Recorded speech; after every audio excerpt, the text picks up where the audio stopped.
برای نمره 20 امتحانت باید این نکته ها رو از فصل سوم چرخه کربن بلد باشی. خب گفته چی؟ گفته چرخه کربن. اول تعریفش رو بلد باش. تعریف چرخه کربن مجموعی از تغییراست که هیچگاه به پایان نمیرسد و بارها و بارها تکرار میشود. بچه‌ها نگاه کنید توی دایره وقتی ما میچرخیم چه اتفاقی میفته؟ از یه نقطه شروع میکنیم، حرکت میکنیم و برمیگردیم به نقطه اول. پس توی چرخه یه سری اتفاقات میفته که آخرش میرسیم به نقطه اول. نکته بعدی که باید بدونی بچه‌ها، کربن دی اکسید توی چرخه کربن توی فتوسنتز مصرف میشه. کربن دی اکسید پس توی فتوسنتز مصرف میشه. کجا کربن دی اکسید تولید میشه؟ توی تنفس انسان‌ها و سایر جانداران کربن دی اکسید تولید میشه و سوزاندن سوخت‌های فسیلی، مثلا هیدروکربن‌ها رو که ما میسوزونیم کربن دی اکسید تولید میشه. پس نوشته چی نتیجهشو؟ آزاد کردن کربن دی اکسید در هواکره. بچه‌ها گیاهان هم وقتی که فتوسنتز انجام میدن میان کربن دی اکسید رو مصرف میکنن و چی تولید میکنن؟ قندار رو تولید میکنن. بریم سراغ ادامه تدریس. بچه‌ها نفت خام و تعریف‌های مهمش رو بلد باشین. چیا رو بلد باشیم ازش؟ حواستو جمع کن. ببین سوخت‌های فسیلی، نفت خام یکی از مثال‌هاشه، درست شد؟ پس یه سوخت فسیلیه، طی میلیون‌ها سال به وجود میاد، یعنی زمان زیادی طول میکشه تا نفت خام به وجود بیاد. در اثر سوختن کربن دی اکسید و بخار آب آزاد میکند. فرمولش چیه؟ ببین هیدروکربن به اضافه اکسیژن میدهد CO2 به اضافه H2O. یعنی چی؟ هیدروکربن که میسوزه، خب نفت خام هم داخلش هیدروکربن داره. هیدروکربن که میسوزه میاد با اکسیژن ترکیب میشه، کربن دی اکسید تولید میکنه و آب درست میکنه. پس نکن بخار آب و کربن دی اکسید در اثر سوختن، یعنی واکنش با اکسیژن، چیکار میکنن؟ تولید میکنن. مایعی غلیظ و سیاه رنگ است. ممکنه ازش سوال بیاد، دقت کن. پس از شناخته شدن باعث تحول سیستم حمل و نقل شد. چرا؟ چون خب برای وسایل نقلیه می اومدیم و مثلا از بنزین استفاده میکنیم. بنزین هم یکی از فراورده های نفت خامه.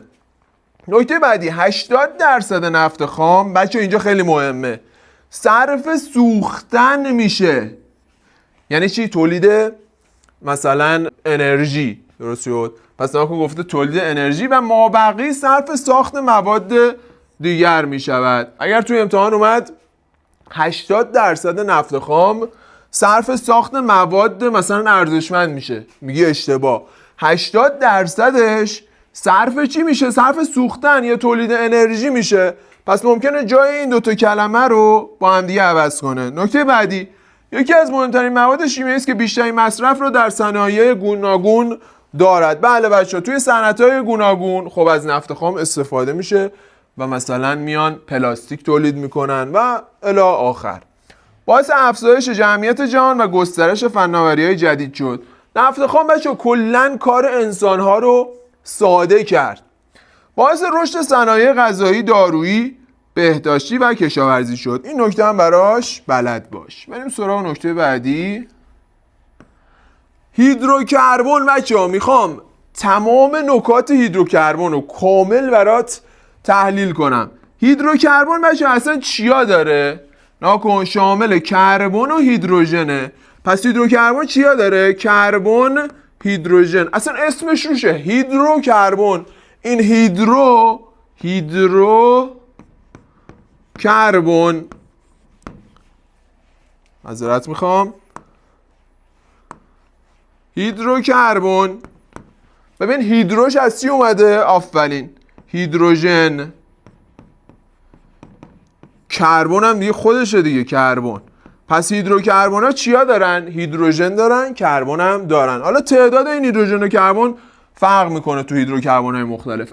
انواع هیدروکربن بچه‌ها سیر شده و سیر نشده است که سیر شده بچه‌ها پیوند دوگانه داخل خودش نداره. در همین حد بدونین. نکته بعدی که خیلی هم مهمه، در اثر سوختن هیدروکربن ها کربن دی اکسید و بخار آب تولید می شود، یعنی CO2 و H2O. در اثر واکنش هیدروکربن‌ها با اکسیژن این دوتا تولید میشن. نکته بعدی، با افزایش تعداد کربن در هیدروکربن‌ها چه اتفاقی میفته؟ خیلی مهمه بچه‌ها. نکن این قسمت خیلی مهمه، پس خیلی حواست بهش باشه. چی هست؟ نقطه ذوب افزایش پیدا میکنه. پس نقطه ذوب توی هیدروکربن‌ها افزایش پیدا میکنه، نقطه جوش هم افزایش پیدا میکنه. هر اتفاقی برای نقطه ذوب میفته برای نقطه جوش هم میفته. تمایل به جاری شدن کاهش پیدا میکنه. بچه پس این حواست باشه این متفاوته. هر اتفاقی برای نقطه ذوب افتاد برای نقطه جوش افتاد، برای تمایل به جاری شدن برعکسش میفته. یعنی اگه اونا زیاد چن تمایل به جاری شدن چی میشه؟ آفرین، کم میشه. ولی برای بقیه‌شون دقت کن، برای بقیه‌شون گران روی هم زیاد میشه. گران روی افزایش پیدا میکنه، جاذبه بین مولکول‌ها هم افزایش پیدا میکنه. پس همشون شدن زیاد. کربنا که زیاد شدن توی هیدروکربنا همش زیاد شد، به غیر از چی؟ تمایل به جاری شدن که کم میشه. تموم شد و رفت. بریم سراغ نکته بعدی. من یه دونه مثالم برات بزنم. مثلا دو تا هیدروکربن به ما میگه، مثلا میگه CH4 و مثلا C2H مثلا 6. میگه مثلا میگم گران روی این دوتا رو با هم دیگه مقایسه کن. میگم کدومشون کربنش بیشتره؟ دقت کن. میگم کدومشون کربنش بیشتره؟ خب این کربنش بیشتره، درسته؟ میگم هرچی کربن افزایش پیدا میکنه گران روی هم چی میشه؟ زیاد میشه. نکن گران روی زیاد شد، کربن هم زیاد شد. پس بین این دوتا کدوم گران رویش بیشتره؟ آفرین، این گران رویش بیشتر از اینه. چرا؟ چون این تعداد کربنش بیشتره، گران رویش هم بیشتره. تموم شد و رفت. بریم سراغ نکته بعدی. یکی یکی دارم میزنم نکاتو برات کامل بررسی میکنم. اتن یا اتیلن دو تا اسم داره بچه‌ها. فرمولش رو باید بلد باشیم. فرمول اتن چیه؟ اینجا حالا آورده شده، من اینجا بزرگتر می نویسم برات. C2H4 اتن، پس فرمولش رو بلد باش. C2H4 دیگه چی؟ یه هیدروکربونه. بله کربن داره و هیدروژن. ها کن کربن داره هیدروژن. درسته حالا مثلا دو تا کربن داره 4 تا هیدروژن، ولی کربن داره و هیدروژن.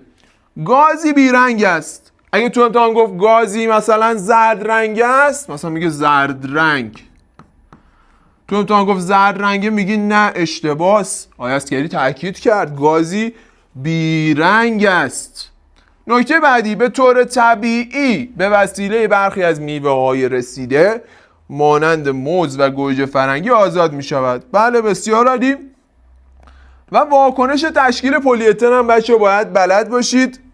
من یه ذره زوم میکنم روی این قسمت که کامل بررسیش کنیم. ببین واکنش تولید پلی اتن بچه‌ها N تا C2H4 دقت کن، N تا C2H4 میان با هم واکنش میدن و یه دونه مولکول کامل میسازن. حواست باشه توی سمت واکنش دنده یا سمت چپ فلش ما پیوند دوگانه داریم، نکن پیوند دوتایی داریم. درست شد؟ ولی دقت کن سمت فراورده یعنی پلی اتن که تولید میشه ما دیگه پیوند دوگانه نداریم. پس پیوند دوگانه در پلی اتن مشاهده نمیشه ولی در اتن پیوند دوگانه رو میبینیم. درست شد؟ نکن پیوند دوگانه رو روش زوم کنم بذاره اینا. این پیوند دوگانه رو میبینی اینجا. پیوند دوگانه توی اتن دیده میشه.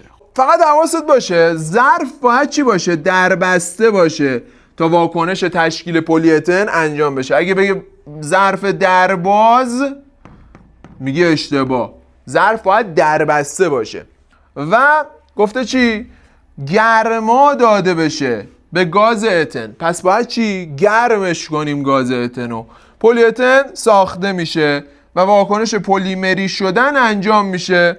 و گفته چی؟ در کیسه‌های پلاستیکی روکش سیم‌های برق و عایق حالا الکتریکی این پلاستیک استفاده میشه. یعنی پلی اتن پس کاربرداش هم بدون چیه؟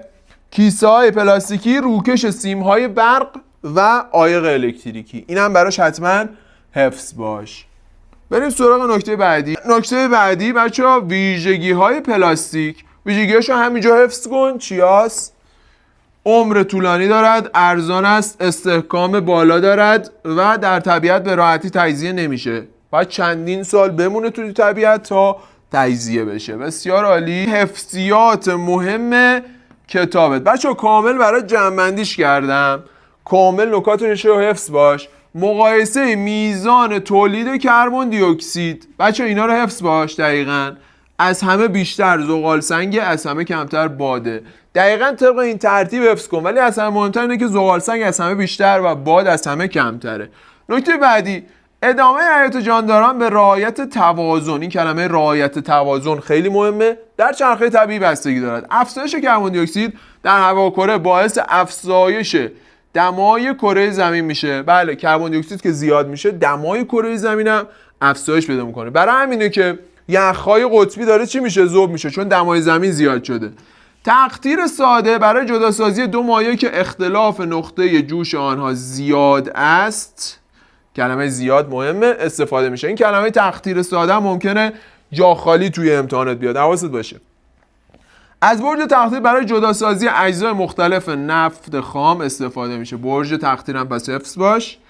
در برج تقطیر از پایین به بالا نقطه جوش کاهش پیدا میکنه. پس توی برج تقطیر هرچی میریم بالا، از پایین میریم بالا، نقطه جوش چی میشه؟ نقطه جوش آفرین کاهش پیدا میکنه، کم میشه. هرچی ترکیبایی که اون بالا نگاه میکنیم این نقطه جوششون کم شده. بچه نقطه جوش که کم میشد کربن هم کم میشد.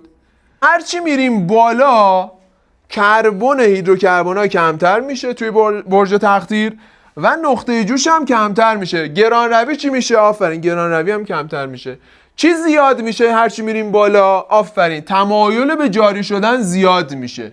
تمایل به جاری شدن زیاد میشه. کاملا نکتهشو برات بررسی کردم. افزایش کربن دی اکسید در هواکره سبب ایجاد مشکلاتی مانند گرم شدن زمین شده. بله بسیار عالی. گرم شدن زمین، ذوب شدن یخ‌های قطبی و جابجایی فصل‌ها. وقتی دمای زمین تغییر میکنه یخ‌ها ذوب میشن خب فصل‌ها هم جابجا میشن. برش نفتی بچه‌ها تعریفش خیلی مهمه. مخلوطی از چند تا هیدروکربن با نقطه جوش‌های نزدیک به هم. اگه تو امتحان گفت نقطه جوش‌های مثلا نقطه جوش‌هایی که با هم دیگه فاصله زیاد دارن میگی نه باید نزدیک به هم باشن. و این نکته‌ها برای برج تقطیر و برش نفتی خیلی مهمه.